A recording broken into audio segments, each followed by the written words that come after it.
Hello everybody, and welcome back to OMB Reviews. I am the critic who is a cynic, hope we're doing well, and today we're going to be looking at the forecast for No Time to Die, which is expected to come out today in some international markets, and by the end of this first frame internationally, is expected to make $90 million, and we'll be looking closely to see if it matches that number, as that would still be very much below previous Bond films, and it would also, of course, be ahead of other films that have come out so far this year, so kind of a mixed bag, depending on how you look at it. Before going any further, please make sure you smash that like button, light up that fire button if you're watching over on Odyssey. Also, make sure that you are subscribed to the channel with that bell notification turned on. That way you know every time a new video or live stream goes live on the channel. And I first want to say thank you to everyone that was able to join the live stream yesterday to celebrate a birthday. I really do appreciate everyone that was there for the love and for the support and for the well wishes. So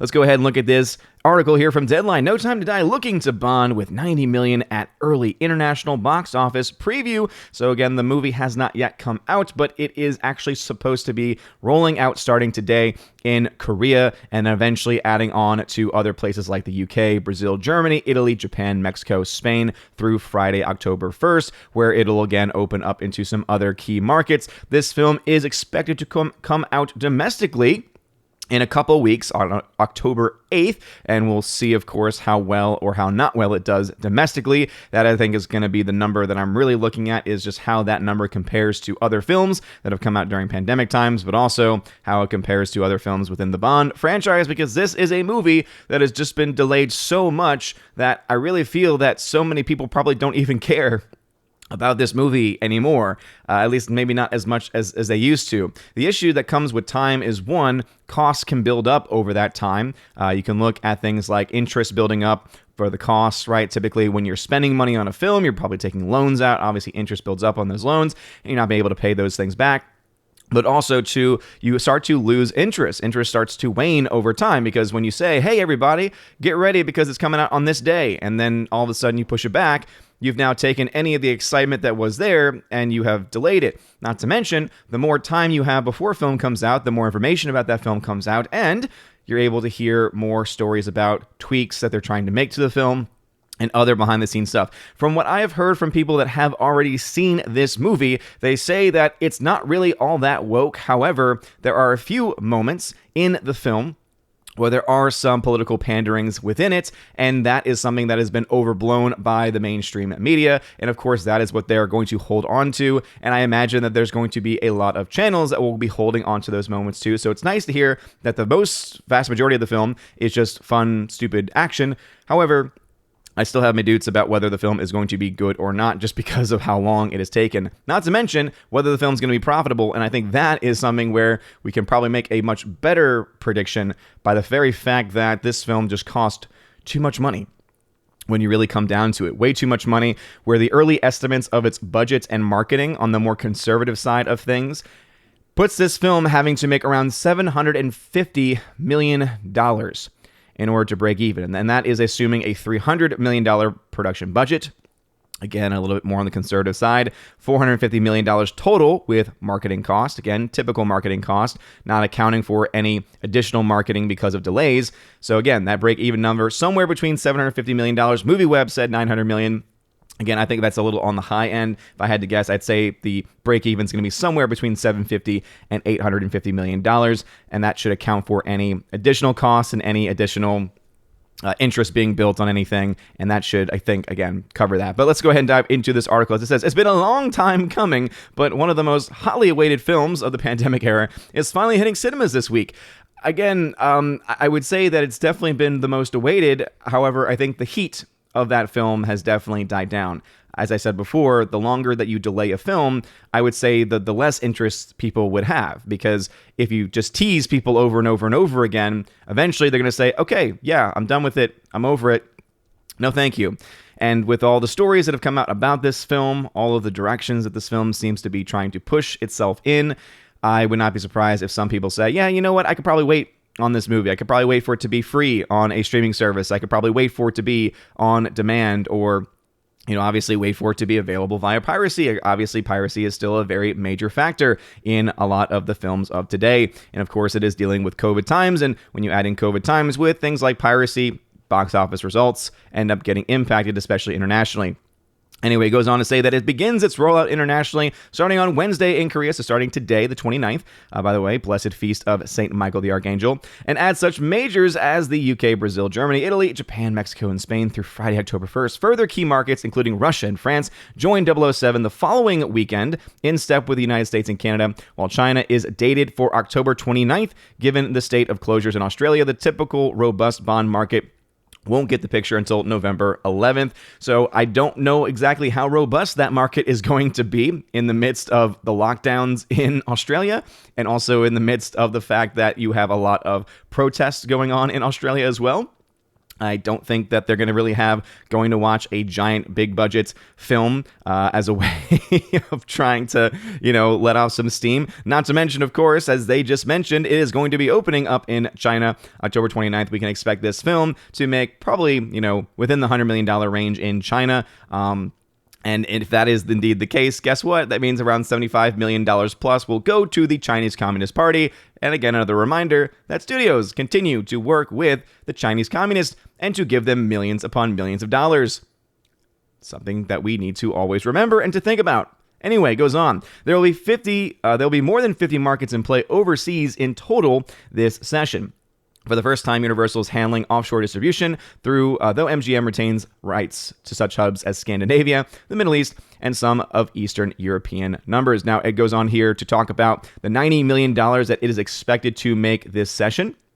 Again, this is the industry projections, and this is going to be interesting to see whether or not it is able to hold. Now, also, they're not really being specific as far as whether or not this is going to be as far as this weekend, like from today until Sunday, or if it's today through next Sunday, because they mentioned both of those dates in this general article, right? They mention it coming out in a few countries this weekend, but then it also mentions next weekend. So does that mean that they expect it to make internationally $90 million in that time? Does that also include domestic numbers? Let's go ahead and just see what they have to say. It says that $90 million would be a big win. By way of comparison, and in like-for-like markets at today's exchange rates, 2015 Spectre did 123.5, Skyfall 109.2, and more recently, Fast and Furious franchise F9 did 69.5. So they are obviously seeing a drop in comparison to other Bond films, and many people, of course, point out to the pandemic as that reason, and comparing it to another big budget film that ended up having a pretty good, successful run internationally. A lot, again, thanks to Communist China.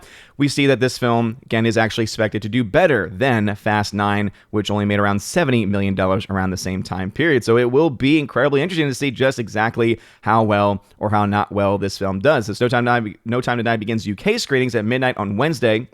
Anticipation of Bond's home market is sky high. The Odeon Cinema chain reported Monday that more than 175,000 tickets have been pre-sold. The exhibitor estimates this sets September 2021 attendance tracking 10% above the same month in 2019 and puts Bond in line for the biggest opening at its cinemas since summer of that pre-pandemic year. And again, obviously, we can see how that makes a lot of sense since this is a pretty big UK British film and concept, so that is not all that surprising. It is also the last of the Daniel Craig Bond films, and despite thoughts about Daniel Craig and his personal life and his personal comments, I think that most of us would argue that films like Casino Royale especially is some of the best Bond we've seen in the history of the Bond franchise. Casino Royale is still probably to date one of my, if not my favorite James Bond movie because of just how well written it is and also because of just how exciting and well made it is. Can't really say much for the following films, right? Quantum of Solace was trash. Skyfall was a lot of fun. Cinematography really is what made that movie for me.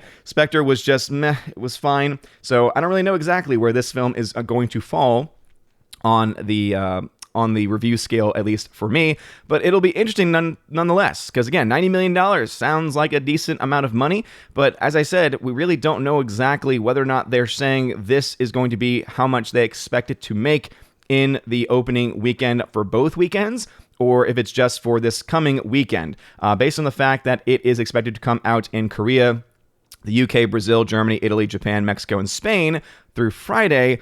I would say that probably is what they're referencing as being what's going to end up reaching $90 million, and then they'll add on to that after the fact when it opens up in Russia, France, US, Canada, and then, of course, China later on.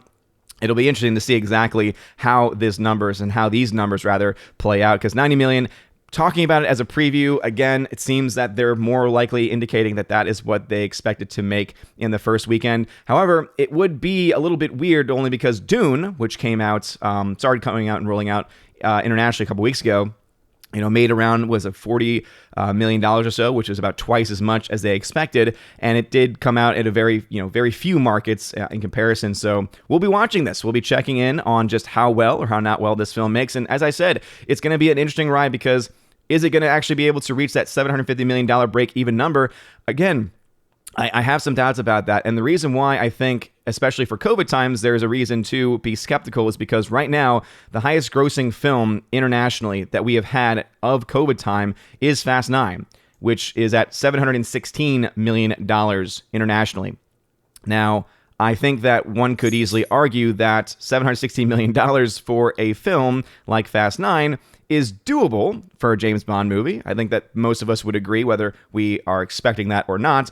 It's doable. But if this is the high end, if this is what is the highest expected of any film, since this is literally the highest of any film to come out so far during the pandemic time, I think that we can absolutely bring in some speculation and also bring in some doubts about whether or not the film is even going to get to this number. Because even if this film were to get close to this number, it still would be that question mark of just how close is that break-even number to reality based on possible extra cost, possible extra marketing cost as well, which, as I said, is something that is really hard to factor in. Now, I'm going to be going on whatever it is the actual posted production budget. Again, that's what I'm working with. So if there is any update to that, if there are any variations of that, if there is an official source that puts out, right, an actual updated production budget, an official production budget, not just a speculative one, then obviously I will update this in due course, and that will, of course, update the break-even number. But yeah, this film has to do basically Fast 9 numbers. Internationally, in China of all places as well. And even if it does incredibly well in China, but doesn't do as well in other countries, that raises some other questions, since, once again, studios only get about 25% of that actual cut. And, of course, the communists end up winning in the end. But what are your thoughts about this? No Time to Die expected to open with $90 million internationally. Let me know your thoughts in the comment section below. And also, do you think this film is going to be able to somehow break even and would have to be at this point the highest grossing film of 2021, especially in the midst of a lot of competition, as Let There Be Carnage, Venom 2 will be out. You'll also then have Dune coming out towards the end of October as well. So will it be able to hold on its own in the midst of actual competition, and not just actual competition, but competition during pandemic times? Let me know your thoughts about this and anything I mentioned in the comment section below. If you like this video, smash that like button, loud that fire button if you're watching on Odyssey. You're all amazing, beautiful people. Hope you all have a wonderful rest of your day. And as always, God bless. And now for a huge shout out to all of my September Locals, Patreon, and Subscribe Star members. First with my Locals members, Cats App, D Sharp, It's a Modern Major General Story, Laura Bifford de Hobbit, and Robert Barnes. I want to give a shout out to, especially to Laura, who is now a double supporter on Locals and on Patreon. So thank you for that. And to all of my Locals members. A shout out also to my Patreon members, Andrew Hoyle, animation commentator Brandon, Brian P., Christopher Bowman, Don Bruno de la Mancha, Father Christopher Miller, Hail to you, Father, Father Damian Cook, Garrett Searles, Hannibal Grimm, Harold Francis, Inflamed Wood, Jacob Juice, Jeffrey Toon, Joe Horn, Jonathan Carney, Gomer Kyle 79, Laura the Modern Major General Story once again, Mike Jackson, Mad Mitch Dunaway, Mondo Spieler, Mr. Peabody, On to June, Orange Hat Reviews, Out of Step with Reality, Priscilla Hall, Rosetta Ullen, Teresa Martin, Theodore Bendon, Tina Bojan, and Tina B., the Empress of the Universe. And a shout out also to my Subscribe Star members, The R, Fast Reaction, Nosferatu Gatsu, John B., Perpetual Punster, Mr. Roy, Glinzer, J. Alex McCarthy Jr., Dean Heiss / the new number 2, J-Rod the Beer Guru, and ZK Man. Thank you all very much for supporting the channel.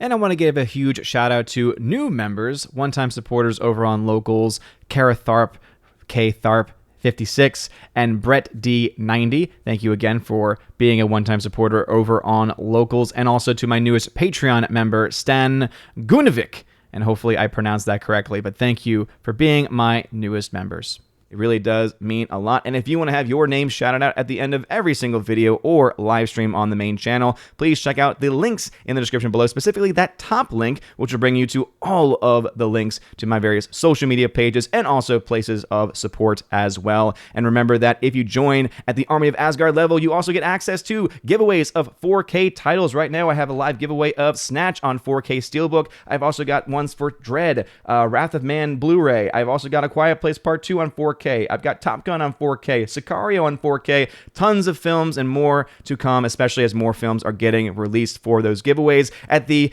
Keeper of the Bifrost level, you get all of that, plus you get access to an exclusive podcast that I do with John the Flick Pick Flickinger. Not only do you get to listen to the podcast, you also get to ask questions that we answer as much as we can and as fully as we can in a much more, I guess you could say, uncensored way, but again, a much more free-flowing way for our members over there at the Keeper of the Bifrost level and above. And if you join the Chosen of Valhalla level, you get access to all of those things, plus in your first month, you get a free t-shirt, your choice, and I send it to you no matter where you are in the world. And also, you get to once a month be featured on the channel in the Chosen of Valhalla live stream, where we talk about movie, news, and pretty much anything that you want to talk about. So if that all sounds like fun to you, check out those links below. You're all amazing and beautiful people. Hope you all have a wonderful rest of your day. And as always, God bless.